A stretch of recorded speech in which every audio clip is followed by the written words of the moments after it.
In this video, I'm going to show you how to paint a still life in watercolor. When selecting objects to paint, I think it's a good idea to pick objects that are simple, maybe just one or two objects on a fairly neutral background. I find even painting simple objects is hard enough. Some artists like to use pencil first to find their composition, but I often use very diluted paint and not a lot of water on the brush to start putting things in place. Once you have a sense of where the objects are going to be, you can start putting in color. I'm using a flat bristle brush to do this. And this is a good way to kind of color map and figure out where you want your planes of color to be.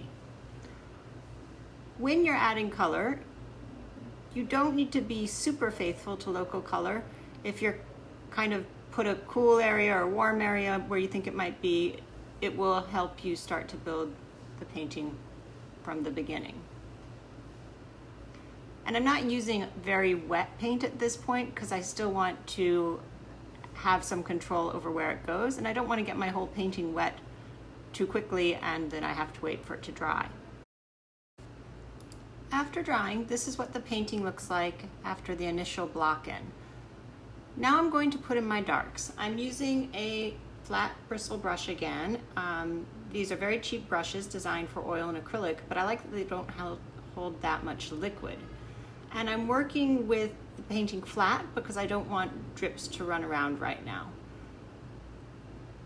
This is a good time to start building up more density in some areas, and using the stroke direction to help describe the form is always a good idea. You can use some brown to kind of warm up the blue and add some variety there. And if you glaze on top of the dry areas, it will behave differently than if you glaze on top of wet areas. If you glaze wet on wet, things are going to mix together. If you glaze wet on dry, you'll get a little more of a layering effect. And I like to just keep tweaking the colors a little bit as I go along, adding a bit of cool or warm as I'm moving around the painting. By turning the painting on its side, I can use gravity to work in my favor. This keeps drips from going where I don't want them and lets me direct them into areas where I do want them. I'm continuing to build up the darks, and by working behind the cup, that starts to use the negative space to pop it forward. Don't forget that you can blot or lift out color if it gets in an area where you don't want it. Just take a clean, firm brush and clean water, gently rub the area, and lift out with a paper towel. After letting it dry again, you can go back and put more darks and lift out in other areas. Really, the push and pull and the back and forth is how you develop a painting that is rich and interesting. Once you let it dry again, are you noticing a theme here? You can go back in with a round brush and put a little bit of dark more precisely if you want. And here I'm just adding a little bit more precision so that the rim of the cup feels like it comes forward. And sometimes you want to splatter in one area, but you don't want it to get over all areas of the painting. If that's the case, you can block out with heavy paper or even fabric or cardboard and protect the areas that you don't want to get the paint splatter on. Using a firm brush, I am flicking the paint onto the surface with my finger.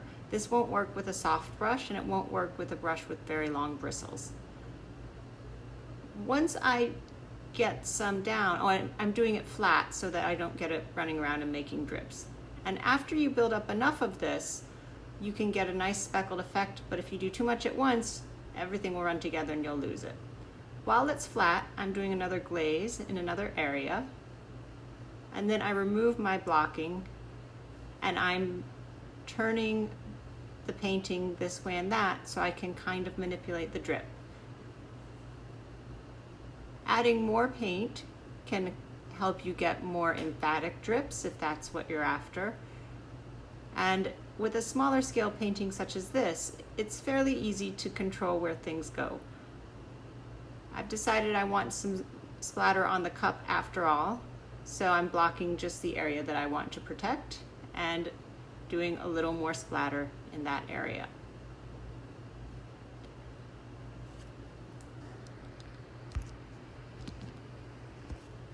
After adding another few drips, it's time to let the painting dry before proceeding with the next step.